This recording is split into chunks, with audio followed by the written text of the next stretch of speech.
नमस्कार साथियों, मैं राम रतन तालनिया आप सभी का IIT कैलिबर में एक बार फिर से स्वागत करता हूं।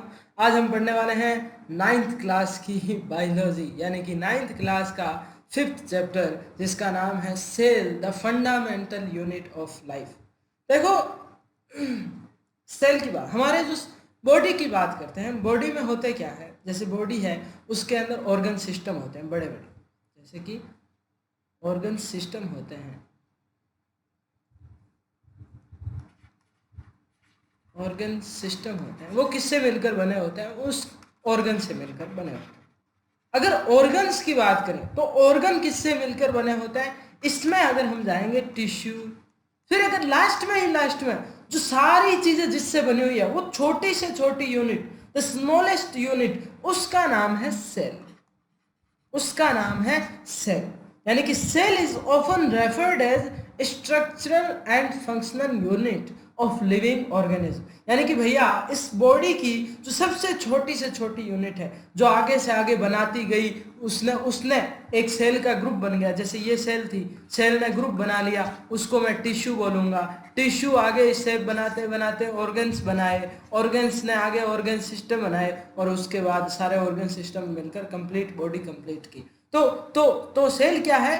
द स्ट्रक्चरल एंड फंक्शनल, छोटी से छोटी यूनिट जिससे आगे पूरी बॉडी है, या फिर कह सकता हूं जिससे आगे जुड़ जुड़ करके पूरी बॉडी बनाई है। ठीक है। The reason is that the cell is the smallest unit of body and directly और indirectly it is responsible for functions also. If we study about the hierarchy, then we will notice that the level of organization।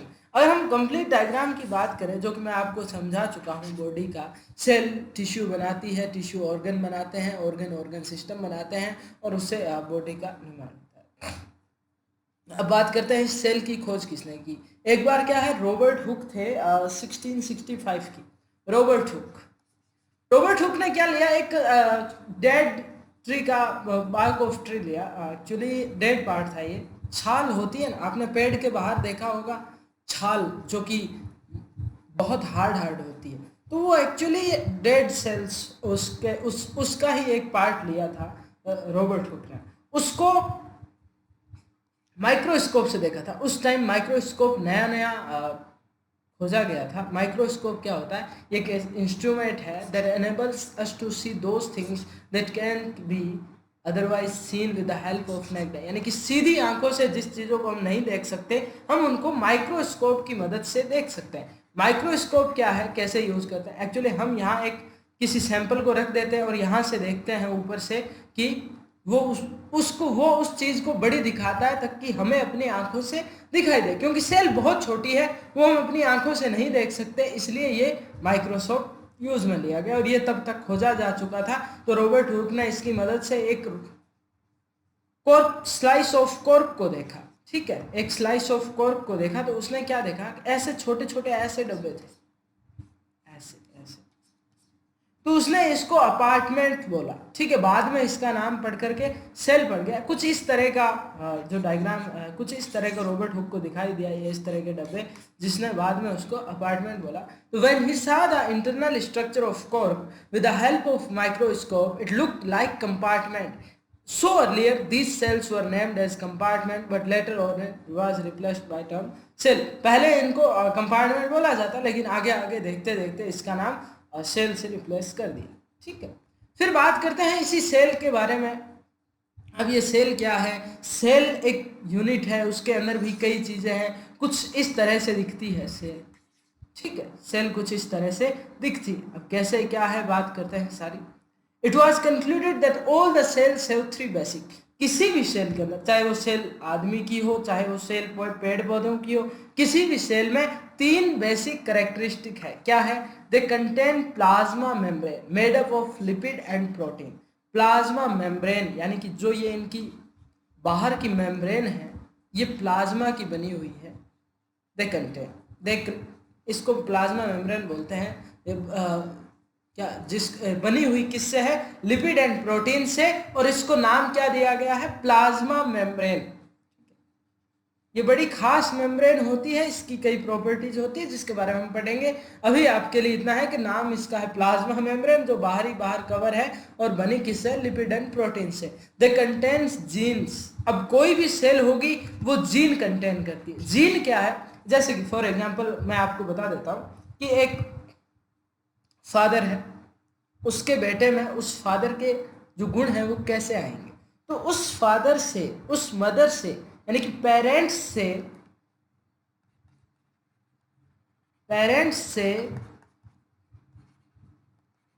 Child में जो गुण हैं, ठीक है, वो कैसे आएंगे, वो सेल के अंदर एक जेनेटिक मटेरियल होता है उसके थ्रू आते हैं। ठीक है, वो जेनेटिक मटेरियल कितने प्रकार का होता है उसके बारे में बात करेंगे, लेकिन वो एक जेनेटिक मटेरियल है जिसके थ्रू पापा मम्मी के गुण क्या है बच्चों में आ जाते हैं। पापा मम्मी की क्या आंखें ऐसी है तो बच्चों की भी ऐसी ही होगी, कुछ इस तरह के गुण आते हैं जो कि हम आपस में बातें करते हुए सुनते हैं। तो उसके बारे में हम अभी देखेंगे। तो जेनेटिक मटेरियल होता ही होता है। They contain metabolic machinery. अब देखो ये सेल है, इसके अंदर इसको इस लिक्विड, बहुत सारा लिक्विड भरा हुआ है जिसके अंदर ये तरह तरह के छोटे छोटे कुछ ना कुछ ऑर्गेनेल्स है। ठीक, ऑर्गेनेल्स है ये, और ये पूरा लिक्विड भरा हुआ है जिसको बोलता हूँ साइटोप्लाज्म। ठीक है, तो ये पूरी मशीनरी है, सबके अलग अलग वर्क है, हम अभी आगे देखेंगे। ठीक, क्या है अब क्या है, सेल की पहली बार जो थ्योरी दी गई वो शेल्डन एंड शेचवान नाम के साइंटिस्ट ने दी। उन्होंने क्या दिया कि cell is the structural unit of life, यानी कि अगर आप लाइफ की स्ट्रक्चरल यूनिट की बात करेंगे वो सेल है, और फंक्शनल यूनिट की बात करेंगे वो भी सेल है। ठीक है, अब बात करते हैं। All cells arise from pre existing cells, every organism starts life as a single cell. कोई भी ऑर्गेनिज्म है वो एक सिंगल सेल से बनना चालू होता है, और हर सेल पहले प्री एग्जिस्टिंग सेल से नई सेल बन जाती है। ठीक है, ये उसने थ्योरी दी। ठीक, बाद में आते हैं टाइप्स ऑफ सेल के बारे में। तो सेल दो तरह की होती है, जैसे मैंने अभी बताया। सेल में पहले तो एक मेम्ब्रेन होती है, एक बीच में न्यूक्लियस होता है। ठीक है, दो तरह से। अब देखो, एक में ये न्यूक्लियस के बाहर मेम्ब्रेन होती है, एक में मेम्ब्रेन नहीं होती। ठीक है, यानी कि न्यूक्लियस एक में तो खुला ही रहता है और एक में बंद रहता है। ठीक है, तो ये दो तरह की मेरे पास शेल्स है। These are two main types of division of cells depending upon their basic and important difference. एक है प्रोकैरियोटिक, एक है यूकैरियोटिक। प्रोकैरियोटिक बेसिक है, थोड़ा पिछड़ा हुआ समझ लो, और यूकैरियोटिक एडवांस टाइप है। यूकैरियोटिक में सेल का न्यूक्लियस है वो अच्छी तरह से कवर्ड है। प्रोकैरियोटिक और यूकैरियोटिक में क्या फ़र्क है मैं बता चुका हूँ। This basic difference between two is, in prokaryotic the nuclear material lies naked in cytoplasm, that is no special membrane is present that separates its from cytoplasm such inside. यानी कि मैंने आपको बताया कि एक में क्या होता है कि यहाँ जो न्यूक्लियस है उसके बाहर कोई कवर नहीं होता, ये डायरेक्ट साइटोप्लाज्म के अंदर पड़ी रहती है, उसको मैं बोलता हूँ प्रोकैरियोटिक। वहीं यूकैरियोटिक, मैंने क्या कहा, इस सेल को एडवांस भी कहा जाता है, तो इसके न्यूक्लियस के बाहर एक अच्छा खासा कवर होता है। In eukaryotic the nuclear material is well protected and enclosed by the special membrane that is nuclear membrane. We can say that it is the nucleus. Nuclear membrane एक स्पेशल मेम्ब्रेन है यहाँ पर eukaryotic के अंदर। अब दोनों में difference क्या है देखते हैं। प्रोकैरियोटिक छोटी होती है, यूकैरियोटिक बड़ी होती है। यूकैरियोटिक एडवांस्ड है। ये हमने देखा कि न्यूक्लियर मटेरियल सीधा नेक में पड़ा रहता है, लेकिन यूकैरियोटिक में एक न्यूक्लियर मेम्ब्रेन से घिरा हुआ रहता है। ठीक है, और प्रोकैरियोटिक के अंदर contain single chromosome, contains more than one chromosome. Chromosome क्या होता है अभी के लिए आप इतना समझ लो, ये भी जेनेटिक मटेरियल टाइप ही होता है। जैसे कि फॉर एग्जांपल किसी भी एक बॉडी के अंदर 23 पेयर होते हैं। ठीक है, यानी कि 23 यानी 46 होते हैं टोटल क्रोमोसोम। ठीक है, जिसे उसे 23 अपने फादर से मिलते हैं और 23 मदर से मिलते हैं। ठीक है। तो इस तरह से क्रोमोसोम होता है, वो भी जेनेटिक टाइप का ही है। उसके बारे में हम आगे पढ़ेंगे। ऐसा नहीं कि मैं आपको बताना नहीं चाहता, लेकिन कई बार कुछ चीज़ें पहले बता देने से कन्फ्यूज़न आ जाती है, ठीक है, और वो मैं नहीं चाहता। अभी आप बेसिक पढ़ो, वो अच्छा है। कंटेन सिंगल क्रोमोसोम, और इसमें मोर देन वन क्रोमोसोम है। न्यूक्लियस अब्सेंट है इसमें ऑर्गेनेल्स प्रेजेंट है। इसमें सेल डिवीजन बाय फिशन, इसमें सेल डिवीजन बाय मियोसिस और माइटोसिस, ये दोनों प्रोसेस है जिससे सेल डिवीजन होता है। ये हम आगे बढ़ेंगे। जैसे कि इसमें एग्जांपल है बैक्टीरिया, ब्लू ग्रीन। इसमें मैन के अंदर जो है वो यूकैरियोटिक सेल है, बाकी बैक्टीरिया वगैरह के अंदर प्रोकैरियोटिक सेल है, ठीक है। इसके बारे में हम आगे बढ़ेंगे। ये बेसिक डिफरेंस थे प्रोकैरियोटिक और यूकैरियोटिक में, जो मैं आपको बता चुका हूँ, ठीक है। अब बात करते हैं cell shape and cell shape of cells. The shape can be, अब देखो जो सेल की साइज है या शेप है, वो परिस्थितियों के हिसाब से, सर्कमस्टेंसेस के हिसाब से, वो कैसे काम कर रही है, क्या काम कर रही है, उस हिसाब से ही डिसाइडेड है, और उस हिसाब से चेंज भी होती रहती है, ठीक है। The shape can be the cells with the variable shape are white blood cells and amoeba. जैसे कि हमने एग्जाम्पल ले लिया, फॉर एग्जाम्पल एमीबा, और सेल की जो साइज शेप है वो कौन सा फंक्शन ये परफॉर्म कर रही है उस हिसाब से, ठीक है। जैसे कि वाइट ब्लड सेल है, ये white blood cell. White blood cell क्या है? अपने बॉडी के अंदर फौजी है, ये अपने बॉडी के अंदर के फौजी है, आर्मी है ये। जैसे ही कोई बीमारी आएगी उससे लड़ेगी ये, ठीक है। तो ये वाइट ब्लड सेल करती है, तो उसका काम है, तो उसकी साइज कुछ इस तरह की है, ठीक है। और रेड ब्लड सेल ये क्या करती है? गैसेस को इधर से उधर ले जाने का काम करती है बॉडी में, तो उसके साइज भी उसी तरह से, ठीक है। और उसी तरह न्यूरॉन, इसे नर्वस सिस्टम की जो सेल है वो ब्रांच न्यूरॉन होती है, वो काफ़ी बड़ी होती है, सबसे बड़ी होती है। और ये स्टोमेटा है जो कि ट्रीज के अंदर होती है, ठीक है। तो इसकी साइज इस तरह, क्योंकि ये पानी गैसेस बाहर अंदर बाहर का काम रहता है इनका भी। आगे चलते हैं। ये आपके सामने सारी सेल्स है, अलग अलग साइज होता है। अब साइज की बात करें तो साइज इस संसार में छोटे से बड़ा हाजिर है, ठीक है। तो जो सबसे छोटा है वो है माइटोप्लाज्म, ठीक है। और जो सबसे बड़ी सेल है, वन सेल यानी कि सेल है बड़ी, वो ऑस्ट्रिच का एग है। ऑस्ट्रिच का एग, आप देखो बाकी अंडों के बीच में एक अकेला ऑस्ट्रिच का एग बड़ा है, तो वो सबसे बड़ा है, ठीक है। तो साइज की बात कर चुके हैं हम। फिर बात करते हैं ह्यूमन बॉडी के अंदर। ह्यूमन बॉडी के अंदर the smallest cell is RBC and longest cell is nerve cell, जिसे न्यूरॉन भी बोलते हैं। Nerve cell is designed accordingly to function it performs, as we cleared above. Also cells are according to function like nerve cell helps in transmission of impulse it to big long and trans। अब देखो neuron का क्या काम, क्या है इसका? इसका काम है इंफॉर्मेशन इधर से उधर पहुंचाने की। तो भाई साहब, इंफॉर्मेशन जितनी ज़्यादा पहुंचेगी, जितना ज़्यादा नेटवर्क स्ट्रांग होगा, चौड़ा होगा, बड़ा होगा, तो उस हिसाब से न्यूरॉन की साइज है, शेप है, उसी हिसाब से है। और रेड ब्लड सेल का काम क्या? बहुत छोटा सा काम, गैसों को अंदर ले जाना है, तो ये छोटे आकार में होते हैं। जबकि न्यूरॉन का काम अलग है, तो उसकी उस हिसाब से उसकी साइज अलग होगी, शेप अलग होगी, इसकी अलग होगी, फंक्शन पे डिपेंड करती है। फिर बात करते हैं सेल नंबर की। देखो इस संसार में कई ऐसे भी जीव है जिनके अंदर सिर्फ एक सेल है, और कईयों के अंदर बहुत सारी सेल्स है। तो बात करते हैं उनके बारे में। तो the number of cells also varies from species to species. There can be organism made up of one cell, and there can also be organisms like us whose body is made of many cells. Depending upon the number of cells present, cells are two types. एक होता है unicellular, एक होता है multicellular. Unicellular जिनके अंदर सिर्फ एक ही सेल है, यानी कि सिंगल सेल्ड बॉडी, जैसे कि अमीबा टाइप के जो छोटे छोटे जीव होते हैं जिन, ठीक है। और बहुत सारे बैक्टीरिया भी सिंगल सेल्ड ही होते हैं। मल्टी सेलुलर वो जैसे कि अपन है, मैंस है, ठीक है। मैन, अपन के अंदर इतनी सेल है, इतनी सेल है कि हद नहीं है, ठीक है। अपन मल्टी सेल्ड बॉडी है, मैनी सेल्स है। बाद में बात करते हैं स्ट्रक्चर ऑफ सेल की। देखो अब मैंने बताया कि एक सेल में पहले तो सेल मेम्ब्रेन होती है, फिर यहाँ कुछ न्यूक्लियस है, फिर यहाँ मेटाबॉलिक मशीनरी है, साइटोप्लाज्म है, लिक्विड है, उसके अंदर छोटे छोटे उपकरण हैं जिनका अलग अलग काम है, ऑर्गेनेल्स है, ठीक है। If you look the structure of, we have already seen that all cells have three things in common. तो 3 चीजें कॉमन है, उनके बारे में हम अभी पढ़ेंगे। तो चलते हैं आगे। Cell membranes and cell wall. अब बाहर वाली जो सेल मेम्ब्रेन है उसका क्या काम है, वो भी एक खास मेम्ब्रेन होती है कोई भी सेल की, ठीक है, वो भी एक कोई नॉर्मल मेम्ब्रेन या नॉर्मल दीवार का काम नहीं है। This gives covering to all cells and the characteristic that is possessed are listed below.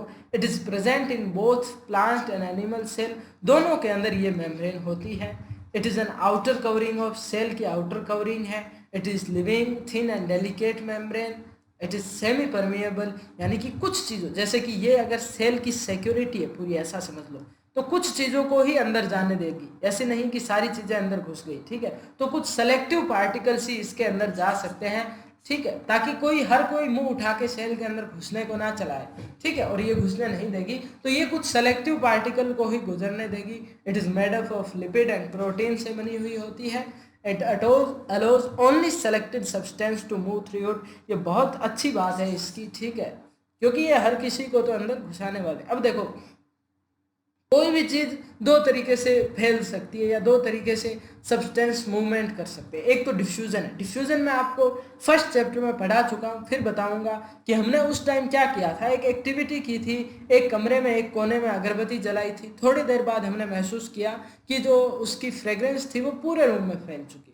तो ठीक है, कुछ इस हिसाब से मैंने फॉर एग्जाम्पल इस बीकर के अंदर यहाँ मान लो मैंने कोई गैस डाली या फिर जो थोड़ी देर बाद पूरे में फैल गई, तो ये जो मूवमेंट है हायर कंसंट्रेशन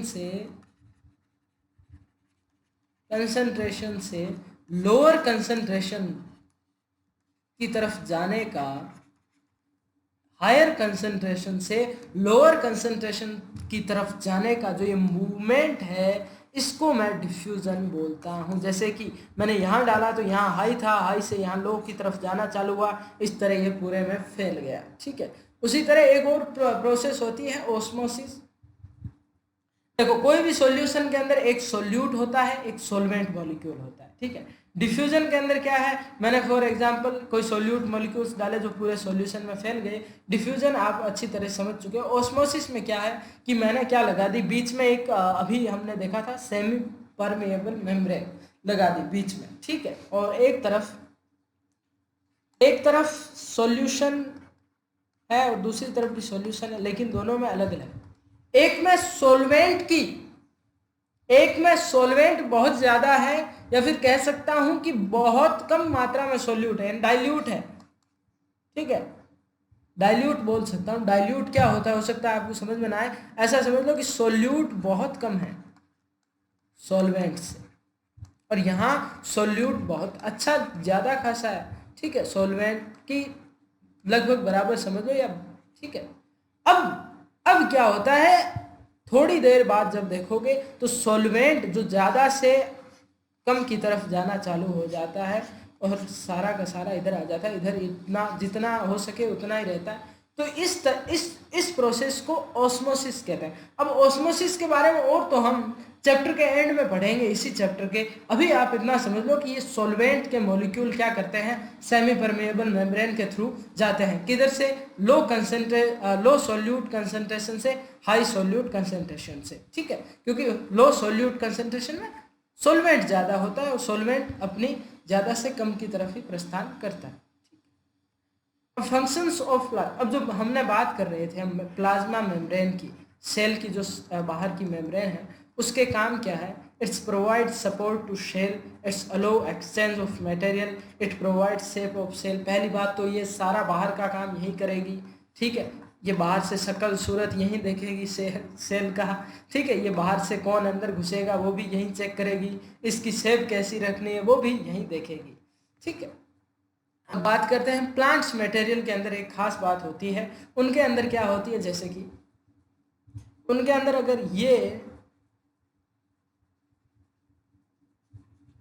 ऐसा समझ लो उनके अंदर एक्स्ट्रा सिक्योरिटी होती है सेल वॉल नाम की। In plant cell outer to cell membrane another layer or covering is present called as cell wall. It is present in all plant cells different from cell membrane in man। देखो क्या होता है, ये तो देखो cell membrane हम तक अभी तक पढ़ ही रहे हैं, लेकिन प्लांट में क्या होता है, ये जो एक्स्ट्रा सिक्योरिटी रखी है इसको मैं सेल वॉल बोलता हूँ। ये रखिए, इसका क्या काम है, it is outer to cell membrane से भी बाहर है, बाहर से ये डेड है। It is present only in plant cell, it is made of cellulose, in fungus it is made of chitin. ठीक है, कभी बार पूछ लेते हैं, इट इज फ्रीली परमिएबल, यानी ये किसी चीज को ऐसा मना नहीं करेगी कि तू अंदर जा तू मत जा। अंदर सेल मेम्ब्रेन है, वो डिसाइड कर लेगी किसको जाना है, ये बोलेंगे सब अंदर जाओ, ठीक है। और ये इट्स प्रोवाइड मैकेनिकल सपोर्ट है इसका बहुत ज़्यादा। It allows material to exchange, it maintains the, ये बाहर की है तो बाहर की सारी चीज़ें अब ये देखेगी, पूरी सिक्योरिटी इसके हाथों में है। ठीक, अब आगे चलते हैं। We can say that the cell consists of cell membrane and it encloses called a living material protoplasm. Protoplasm is defined as living material of cell. The term protoplasm was coined by J. Purkinje, ये scientist का नाम है। उसने क्या किया, हमें अब पता है, देखो सीधी सी बात है, हम आगे जो पार्ट है वो हम सेल मेम्ब्रेन बार पढ़ चुके हैं। अब एक तो ये लिक्विड है साइटोप्लाज्म और एक बीच में न्यूक्लियस है, अब इनके बारे में हमें पढ़ना है। ठीक है, अब बात करते हैं पहले न्यूक्लियस के बारे में। ठीक है, तो न्यूक्लियस भी all the activities are controlled by the, अब न्यूक्लियस सेंटर है तो वो प्रमुख काम है इसका, बीच में एचओटी है, ये पूरे देखभाल करता है, तो ऑल द एक्टिविटीज ये कंट्रोल करता है सारी। It is located in the centre of the cell. अब न्यूक्लियस में भी क्या है, एक तो न्यूक्लियर मेम्ब्रेन है उसका बाहर का कवर, फिर न्यूक्लियोप्लाज्म है जो उसके अंदर का लिक्विड है, फिर उसके अंदर कुछ मटेरियल है, फिर एक न्यूक्लियस नाम की जगह है जिसका कोई खास रोल है। ये कुछ इस तरह का न्यूक्लियस है जिसमें एक पहले तो बाहर की ये मेम्ब्रेन है, ठीक है, और फिर अंदर न्यूक्लियस है, फिर ये आप अंदर का न्यूक्लियोप्लाज्म समझ लो, और ये कुछ अंदर मटेरियल पड़ा है, ठीक है, जिसको कुछ डीएनए वगैरह नाम दे रहे हैं, क्या है अभी बात करते हैं। ठीक है, न्यूक्लियर मेम्ब्रेन क्या है, it is membrane that separates the nucleus from the cytoplasm, यानी कि बेसिकली ये न्यूक्लियस का कवर है। ठीक है, न्यूक्लियस का कवर है, कवर क्या, अब साइटोप्लाज्म के बीच में है, ये रही, अब जैसे ये न्यूक्लियस है, ठीक है, तो ये पूरे साइटोप्लाज्म के बीच है, तो इस साइटोप्लाज्म को न्यूक्लियस के से डिफरेंट करने वाला कौन है, इसका कवर है। तो डेफिनेशन बड़ी गजब की है कि it is the membrane that separates the nucleus from the cytoplasm. The membrane has pores in it which allows only selected, अब कुछ बीच में क्या है, जगह है थोड़ी थोड़ी जिससे बाहर अंदर कुछ जा सकता है, आ जा सकता है, जैसे इसमें बहुत अच्छी तरह से दिए हुए हैं, इनको पोर्स बोलते हैं। ठीक है, जिसकी वजह से अंदर बाहर ट्रांसमिशन पॉसिबल है and allows only selected exchange of material. It is therefore called semi permeable in nature. ठीक है, बाद में बात करते हैं न्यूक्लियोप्लाज्म।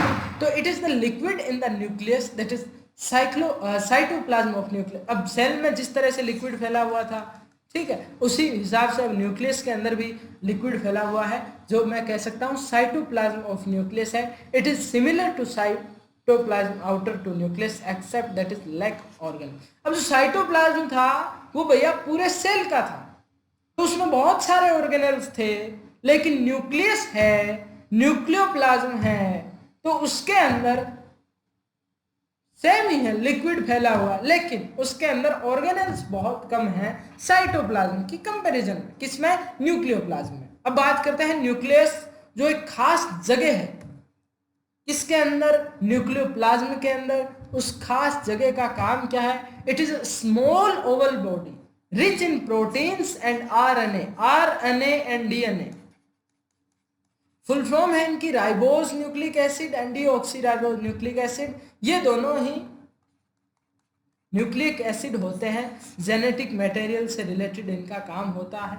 ठीक है, आरएनए क्या है, आगे दे रखा है इसने, RNA is ribonucleic acid and it is the genetic material. It is site for ribosome formation. That's why it is often termed as factory for ribosome. अब न्यूक्लियस के अंदर काम क्या होता है, राइबोसोम बनते हैं। ऐसा समझ लो कि राइबोसोम जेनेटिक मटेरियल से रिलेटेड बहुत अच्छा या फिर बहुत इंपॉर्टेंट है, उनका भी एक बहुत अच्छा रोल है, बहुत ज़्यादा इंपॉर्टेंट है। तो न्यूक्लियस कुल मिलाकर राइबोसोम का फॉर्मेशन करते हैं, तो ये बहुत इंपॉर्टेंट पार्ट हुआ हमारे लिए। आगे चलते हैं न्यूक्लियर मटेरियल की, ठीक है। अब देखो न्यूक्लियस जो न्यूक्लियोप्लाज्म है उसके अंदर कुछ कुछ कुछ रिबन इस तरह के स्ट्रक्चर फैले हुए रहते हैं न्यूक्लियर मटेरियल।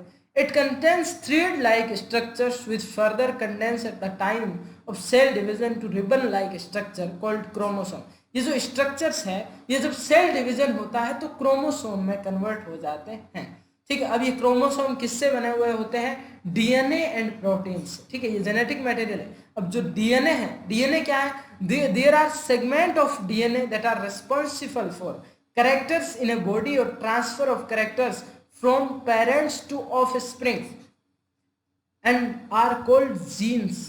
दे एक्ट एज हेरेडिटरी व्हीकल्स, यानी कि बाप से बेटे में, पिता से पुत्र में, फादर से सन में जो क्वालिटीज आ रही है वो किसके थ्रू आएगी, डीएनए के थ्रू आएगी, जीन्स के थ्रू आएगी, ठीक है। तो यहाँ पर इस जो मटेरियल है, ये जो मटेरियल है ये बहुत इंपॉर्टेंट है, न्यूक्लियर मटेरियल बहुत इंपॉर्टेंट है। इनमें डीएनए और डीएनए होता है वो खास है, और डीएनए जीन्स बनाने के लिए आगे काम में लिया जाता है, क्रोमोसोम बनते हैं। तो इम्पोर्टेंट है, बहुत इंपॉर्टेंट है न्यूक्लियर मटेरियल। इसमें क्या था, डीएनए थे, और डीएनए आगे जेनेटिक मटेरियल्स के थ्रू जाते हैं। तो उसके अंदर अभी डीप जाने की मुझे नहीं लगता आपको ज़रूरत है, आगे हम पढ़ेंगे तो और अंदर आप बस इतना समझिए कि जेनेटिक मटेरियल। मैं नहीं चाहता कि आप किसी भी कन्फ्यूज़न में पढ़ो और आप जो चैप्टर है उसे समझ में नहीं पाओ। अभी हम सेल पढ़ रहे हैं तो सारी चीज़ों को बार बार से देख रहे हैं। तो फंक्शंस ऑफ न्यूक्लियस, अब न्यूक्लियस का काम क्या, पहली बात तो देखो इसमें जेनेटिक मटेरियल्स है, जेनेटिक मटेरियल्स इसी के अंदर है। तो फंक्शंस ऑफ न्यूक्लियस क्या, it is regulate the cell cycle, it controls metabolic, अब सेंटर में है तो सारी मेटाबॉलिक एक्टिविटीज, और it is contains gene, gene इसी के अंदर है भैया, that help in transmission of characters from parents to offspring, parents से ऑफस्प्रिंग, पिता से उत्तराधिकारी, ठीक है, तक जाने गुण जो जाते हैं वो किसके थ्रू जाएंगे, जीन्स के थ्रू जाएंगे। जो जीन्स किस में है, जीन्स किस में है, डीएनए आरएनए किस में बैठे थे, न्यूक्लियस के अंदर है, ठीक है। साइटोप्लाज्म की बात करेंगे। साइटोप्लाज्म क्या है, सेल के अंदर का लिक्विड है, उसके अंदर बहुत सारे ऑर्गेनेल्स होते हैं जिनके अलग अलग काम होते हैं। तो cytoplasm it is liquid material of cell, it is its soluble part is called crystal cytosol, its soluble part is called cytosol, sorry. It contains organelles. These organelles perform necessary functions for the cell, like some organelles help in cleaning the cell, some helps in synthesizing certain substance for the cell, some perform catabolic functions like break down of food वगैरह वगैरह। अब सारों का अलग अलग काम है, तो आप अभी समझिए कि साइटोप्लाज्म के में बहुत सारे होते हैं। कौन है, there are many types of organelles that help the cell in performing different functions. The different organelles कौन कौन से हैं, endoplasmic reticulum, ribosome, Golgi bodies, lysosome, mitochondria, plastids, vacuole, centrosome, ठीक है। तो पहला है एंडोप्लाज्मिक रेटिकुलम, उसका क्या है, it is an irregular network of membranes enclosing fluid in its cavity. There are two types of that. अब इसके दो टाइप्स है, दोनों के अलग अलग काम है, ठीक है। एक तो है रफ और एक है स्मूथ।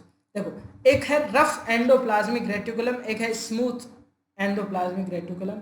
होता क्या है कि जो रफ कैसे होता है, इसके ऊपर क्या जम जाते हैं, राइबोसोम आ जाते हैं, जम जाते हैं, उसकी वजह से ये थोड़ा रफ हो जाता है, ठीक है। रफ में क्या होता है, it is ribosome attached to it, और स्मूथ में राइबोसोम नहीं होते। काम क्या है इसके, ठीक है, काम क्या है। अब देखो, मैं ये कुछ इस तरह की इसकी स्ट्रक्चर है, स्मूथ में राइबोसोम नहीं है, जबकि रफ के अंदर ये कुछ स्मूथ जम जाते हैं, ये इसका तो ये एक पार्ट एक तरह से कह सकता हूँ कि हेल्प द सिंथेसाइजिंग फैक्ट, ठीक है। ये मेम्ब्रेन टाइप का ही काम है इसका भी, ठीक है। तो endoplasmic reticulum forms skeleton framework of cell. ये जो सेल का स्केलेटन फ्रेमवर्क, इसका ऐसा समझ लो कि सेफ्टी सिक्योरिटी से जुड़ा हुआ काम है, ठीक है। Rough endoplasmic reticulum helps in transportation of proteins, smooth endoplasm helps in detoxification, oxidative enzymes of lysosome are produced by rough endoplasmic reticulum. Endoplasmic reticulum helps in formation of membranes. अब देखो मैंने कहा सिक्योरिटी का काम है, तो जो membranes बनती है सेल की ये भी यही बनाते हैं, ठीक है। तो इनके सारों के अलग अलग काम हैं, बहुत सारे काम हैं अलग अलग भी, तो उन सबको आपको याद रखना पड़ेगा, ठीक। अब बात करते हैं अगला जो दूसरा है वो है राइबोसोम, ठीक है। They are present in the plant as well as in animal cell, दोनों में है। They are spherical particles found free और attached to rough endoplasmic reticulum. अभी हमने राइबोसोम देखा था, राइबोसोम रफ होता ही इसलिए है एंडोप्लाज्मिक रेटिकुलम क्योंकि उस पर राइबोसोम लगे रहते हैं। अब ribosome they contain their own genetic matter. अब राइबोसोम में क्या है, आरएनए एंड प्रोटीन्स है। Their functions is protein synthesis, उनका काम क्या है, प्रोटीन बनाना है, प्रोटीन बनाना है। Due to the reason they are called as factory of, यानी कि अगर सेल के अंदर प्रोटीन बनाने का काम किसका है, राइबोसोम का। भाई साहब प्रोटीन तो बहुत ज़रूरी होता है, प्रोटीन तो बहुत ज़रूरी होता है, ठीक है, शरीर के लिए, बॉडी के लिए। तो वो कौन बनाता है सेल के अंदर, राइबोसोम बनाता है। फिर अगली जो ऑर्गेनेल है वो गोल्जी बॉडीज है, उसका क्या काम है। ये ऑर्गेनेल भी प्लांट और एनिमल सेल्स दोनों में रहता है। They are membrane bound fluid filled vesicles and flatten membrane stacked over one another called cisternae. ये कुछ इस तरह की स्ट्रक्चर है, आपको दिख रही है, ठीक, ठीक है। तो इनको मैं सिस्टर्न बोलता हूँ, cisternae. In plant cell it is called by special name that is dictyosome, ठीक है। तो वो कोई काम की, इसका काम क्या है वो देखो, this secrete package and dispense the cellular secretions and also help in the formation of cell membrane. एक तो इस सेल मेम्ब्रेन बनाते हैं, बाकी ये ट्रांसपोर्टेशन का काम करते हैं, सामान को पैक करके इधर से उधर पहुंचाने का काम करते हैं, ठीक है। अगला आता है लाइसोसोम। लाइसोसोम का एक अलग काम है, क्या है कि ये बाहर से अगर कोई गुंडा घुस में अंदर आ गया ना सेल के अंदर, ये उसको तुरंत खत्म कर देगा, तुरंत खत्म कर देगा। ये होम पुलिस है, ये पुलिस। They are present in the plant as well as in animal cell. They are membrane bound vessel containing powerful digestive enzyme. ये हथियार लिए हुए घूमते हैं भैया, कुछ भी आ जाए उसको खा लेंगे, ये तुरंत पचा देंगे। These enzymes can carry out the catabolic function. Function क्या है, they can destroy foreign material, विदेशी शत्रु आएंगे उसको तुरंत destroy कर देंगे। They can remove worn out of part of the shell, अंदर से भी कोई भी बुरा हो सबको। इन केस अगर देखो सेल खुद सड़ जाए या खराब हो जाए, डैमेज हो जाए, तो ये खुद सेल को ही खा लेंगे, क्योंकि इसे इन्हें कोई भी चीज़ खराब मिल गई ये खा लेंगे। तो ऐसा कह सकते हैं ये सेल का सुसाइड करने वाला यही है। तो its act as suicidal bags as they can even eat up their own cells if in case it gets damage. यानी कि अगर सेल खराब हो रही है तो ये खा जाएंगे तुरंत, यानी कि इनका कोई भरोसा नहीं है भैया। लाइसोसोम है ये, ठीक है। Mitochondria, mitochondria they are rod shaped structure. अब ये माइटोकॉन्ड्रिया सेल का पावर हाउस है, सारा बिजली विभाग का काम यही होता है, ठीक है। इसमें लाइट बनती है, मतलब एनर्जी बनती है एटीपी के रूप में। They are rod shaped structure having a double membrane होती है इनके अंदर। आउटर मेम्ब्रेन को पोरस बोलते हैं, inner membrane is folded to form cristae and contain small bodies called oxysome, ठीक है। अब काम क्या वो देखें। It is the cavity is filled with matrix fluid containing DNA and ribosome. Its function is to produce energy in the form of ATP. ये क्या करता है, एनर्जी प्रोड्यूस करता है एटीपी, जिसे मैंने बोला adenosine triphosphate, and its called designated as called as power house of cell. ये कुछ इस तरह से पावर हाउस सेल के काम करता है, तो बहुत ज़रूरी है क्योंकि सेल को एनर्जी यही देता है सारे काम के लिए, ठीक है। फिर आता है प्लास्टिड्स। देखो प्लास्टिड सिर्फ प्लांट सेल में होते हैं, तो होते क्या है, they are only found in, they are 3 types हैं इनके, एक ल्यूकोप्लास्ट है, एक क्रोमोप्लास्ट है, एक क्लोरोप्लास्ट है, ठीक है। अब देखो ल्यूकोप्लास्ट है वो कलरलेस प्लास्टिड है, क्रोमोप्लास्ट है ये कलर्ड है, और क्लोरोप्लास्ट जिसकी वजह से पौधों की पत्तियां हरे होते हैं तो ये ग्रीन कलर्ड प्लास्टिड है। ये कुछ इनकी कुछ इस तरह की स्ट्रक्चर होती है, ठीक है। तो पढ़ते हैं इनके बारे में। Chloroplast are double membrane organelles containing liquid stroma and stacked structure called lamellae. When lamellae are stacked over one another they gives rise to grana. ठीक है, अब देखो हमने अभी देखा कि कुछ इस तरह की स्ट्रक्चर, ये लेमेला ही है। अब ये टोटल क्या बनाते हैं, ग्रेना बनाते हैं, ठीक है, ग्रेना बोलते हैं। तो grana contains green pigment chlorophyll. और ये क्लोरोफिल क्या है हम जानते हैं, पत्तियां, अगर पूछे कि लीव्स हरी क्यों होती है तो क्लोरोफिल की वजह से। दिस क्लोरोफिल और भाई साहब ये तो बहुत छोटा सा काम है, ये तो हर कोई कर दे कलर, लेकिन ये जो पत्तियों का खाना बनाने का काम है ना, ये यहीं से आता है, ये यहीं से आता है। क्लोरोफिल बड़ा इंपॉर्टेंट काम है, खाना बनाने के लिए साधन लेकर आता है ये। The chlorophyll actually helps in capturing solar energy and converting it to chemical energy of food. यानी खाना बनाने के लिए सूरज से एनर्जी लेता है और अंदर केमिकल एनर्जी भेजता है ताकि पेड़ पौधे खाना बना सके और उसको भी थोड़ा बहुत खिला, ठीक है। मतलब पेड़ पौधों में खाना बनाने के लिए गैस लाने का काम करता है। The chloroplast helps in photosynthesis, जिस प्रोसेस से पेड़ पौधे खाना बनाते हैं। ल्यूकोप्लास्ट क्या करता है, खाना स्टोर करता है। और क्रोमोप्लास्ट फूलों के कलर का ध्यान रखता है, ठीक है, कितने कौन किसका कलर। अब बात करते हैं वैक्यूल की। देखो वैक्यूल नाम से ही कुछ वैक्यूम टाइप का कुछ ऐसा ही है, ये कुछ ऐसा ही काम करता है। They are fluid filled membrane bound spaces, they are prominent and large in plants but is animal cell they are either absent और present, they are small and temporary. यानी कि एनिमल सेल के अंदर बहुत कम ही रहते हैं, अगर दिखे भी तो बहुत छोटे दिखेंगे। Animal cell it helps in storing substances. In plant cells, vacuole are large and permanent. Outer membrane is called as tonoplast and it is filled with fluid called cell. अब बीच के अंदर कोई मेम्ब्रेन से अंदर लिक्विड रखता है, कुछ खास लिक्विड रखता है जिसे मैं सेप बोलता हूँ, ठीक है। फंक्शंस क्या है उसके, it provides turgidity and rigidity to cell, it store substance. अब देखो कुछ चीज़ें मैं इसके अंदर रख देता हूँ, फ्रीज है ये तो, पेड़ पौधों ने कुछ चीज़ें इसके अंदर रख दी, इट मेंटेन्स द ऑस्मोटिक। अब देखो वैक्यूल है अंदर तो ये प्रेशर भी मेंटेन रखेगा कि कब, अब देखो अगर बाहर ज़रूरत पड़ी तो ये लिक्विड को बाहर भेज देगा और बाहर अगर बहुत ज़्यादा है तो ये अपने अंदर ले लेगा, ठीक है। फिर बात करते हैं सेंट्रोसोम। तो ये सिर्फ एनिमल सेल में होता है। ये कब काम होता है, it consist to granules called centrioles. ये कुछ इस तरह से। The functions of centrioles in helps in spindle formation during cell division, ठीक है। इसके बारे में आप आगे पढ़ोगे स्पिंडल फॉर्मेशन, तभी समझ में आएगा, ठीक है। अब सब्सटेंसेस का ट्रांसफॉर्मेशन है, मैंने कहा दो तरीके से मूवमेंट हो सकता है, एक डिफ्यूजन है, एक ऑस्मोसिस है। डिफ्यूजन क्या है, हायर कंसंट्रेशन से लोअर कंसंट्रेशन की तरफ जाना, जैसे अगरबत्ती वाला हमने एग्जांपल लिया ही था।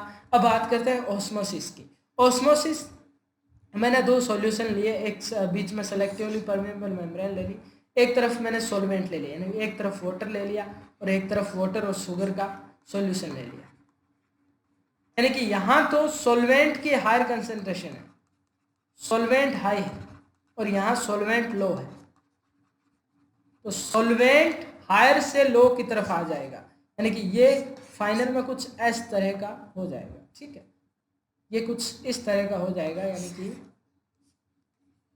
ये कुछ इस तरह का पानी चढ़ जाएगा, यहाँ शुगर है, यानी कि इस तरीके को, इसको ऑस्मोसिस बोलते हैं। सॉल्वेंट क्या जाता है, हायर कंसंट्रेशन से लोअर कंसंट्रेशन की तरफ जाता है, क्योंकि सॉल्वेंट यहाँ पहले हाई था, यहाँ लो था, तो यहाँ हाई से लो में चला गया। अब क्या होता है, ये भी तरह तरह के होते हैं। एक तो होता है हाइपोटोनिक सॉल्यूशन कैसा कह सकता हूँ, that has higher water concentration. फिर hypertonic, that solution has less water concentration. और एक isotonic, same concentration of water as in the cell. अब प्रोसेस क्या है वो देखो, मैंने क्या ली, एक आरबीसी सेल ली और मैं क्या करता हूँ, तीनों सॉल्यूशन लिए मैंने, आइसोटोनिक, हाइपोटोनिक जिसमें हाई है, वाटर कंसंट्रेशन हाई है, ठीक है, एक हाइपर है जिसमें वाटर कंसंट्रेशन लो है, ठीक है। अब देखो नॉर्मल के अंदर रखूंगा तो इसमें सेल में जितनी कंसेंट्रेशन है उतनी ही आइसोटोनिक में है। तो यहाँ तो कुछ होगा नहीं क्योंकि दोनों ही एक जैसे हैं। लेकिन अगर मैं हाइपोटोनिक में क्या है, वाटर कंसेंट्रेशन हाई है, यानी कि बाहर हायर कंसेंट्रेशन हाई थी, सेल के अंदर कम थी, यानी कि पानी सेल के अंदर चला गया हायर से, तो सेल क्या हो जाएगी, फूल जाएगी स्वोलन रेड ब्लड से। वहीं अगर हाइपर की बात करो, हाइपर में क्या था, बाहर पानी कम था, सेल के अंदर ज्यादा था, तो सेल से बाहर आएगा, तो यहाँ सेल पिचक जाएगी, श्रंक हो जाएगी, तो द श्रंकन रेड ब्लड सेल की है कहा जाता है इसको। तो थैंक यू। वीडियो पसंद आया हो तो लाइक कीजिए, शेयर कीजिए, सब्सक्राइब कीजिए। हमारा हो चुका है चैप्टर 5 खत्म। Thank you.